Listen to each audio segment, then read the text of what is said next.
Hi everyone, welcome to Athens Module 2, Athens and Sparta, two cities-states in conflict. The boy stood still and straight beside his companions as their trainer approached. "You," the trainer barked. "Are you sick?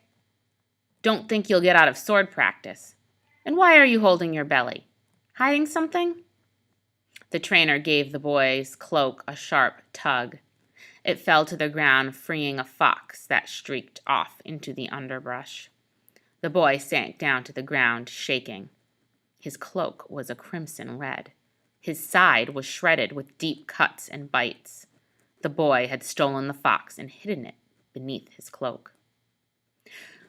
Later, the boy died from his wounds. The people of his city, Sparta, celebrated his life. He had endured terrible pain without giving any sign of his distress. To the Spartans, this was the sign of true character.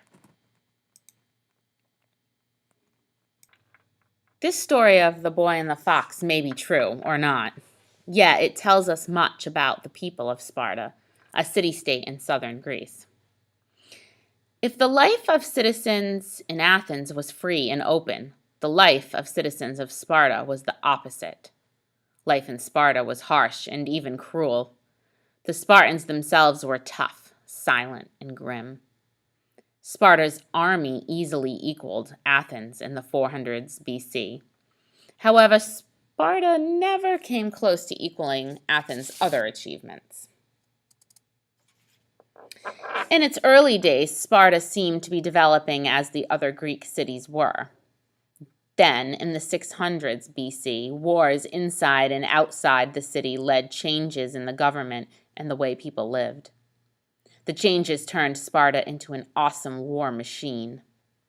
The city-state made one basic rule: always put the city's needs above your own. Early in its history, the Spartans conquered the land around their city. They turned the conquered people into helots, or slaves. Helots did all the farm work on the land owned by Spartan citizens. This left the Spartans free to wage war. However, the Helots far outnumbered the Spartans. Living in fear of a Helot revolt, the Spartans turned their city into an armed camp, and they treated their Helots, their slaves, very harshly. Growing up in Sparta, the life of every Spartan was in the hands of the government from the first moment of life. Only the healthiest children were raised. This was because the Spartans wanted only the healthiest males as its soldiers. Training began early.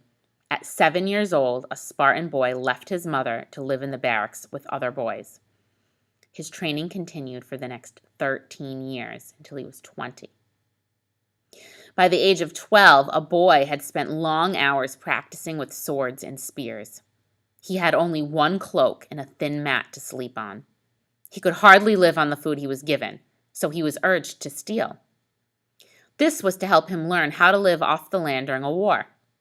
However, if the boy was caught, he was severely punished. After all, if a soldier was caught stealing, he would probably be killed.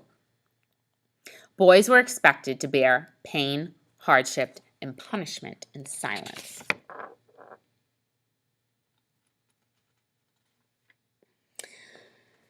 No one expected girls to become soldiers, but Spartans did believe that girls who grew up strong and healthy would have strong, healthy children. Spartan women had somewhat better lives than women in the other Greek city-states. They were allowed to own land and even some part in business. Spartan life lacked the beauty and pleasures found in Athens and some other Greek cities. But Spartan warriors were known for their skill and bravery. The Spartan fighting force played a key role in the Greek wars against the Persians, a people who lived across the Aegean Sea, east of Greece. So now I'm going to transition to the Persian War.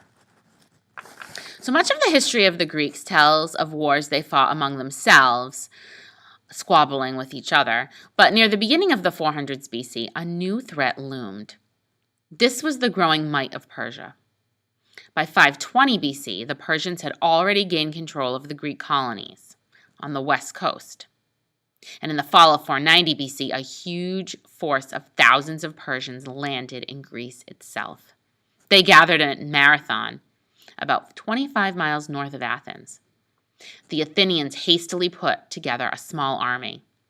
The Persians outnumbered them by at least 2 times. For several days, the armies stared tensely at each other across the plain of Marathon. And then, without warning, the Athenians rushed the Persians, who were overwhelmed by the furious attack. And by the time the battle was over, the Athenians had killed 6,400 Persians and lost only 192 soldiers themselves. In a few hours, this tiny state had defeated the giant that had come to destroy it.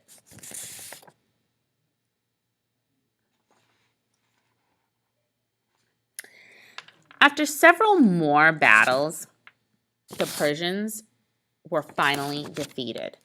The influence of Athens spread over much of eastern Greece, and Athens joined itself with other city-states and supported democratic groups within them.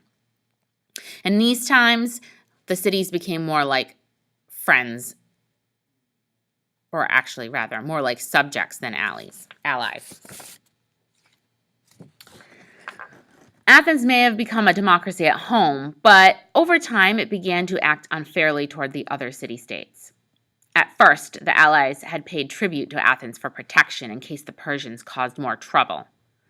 But later, Athens used this money for the Parthenon and other big building projects, and in response, the people of the city-states began to fear and resent Athens' power. They looked to Sparta, which had not joined the alliance, to protect them. And in 431 BC, Athens and Sparta went to war. This conflict lasted 27 years. It was called the Peloponnesian War because Sparta was located in Peloponnesus, the southern part of Greece. Early in this war, Athens was struck by a plague, or a widespread disease, and by the time the plague ended 5 years later, about 1/3 of Athens' people had died. Among the dead was Pericles. Athens never recovered from its losses during this plague.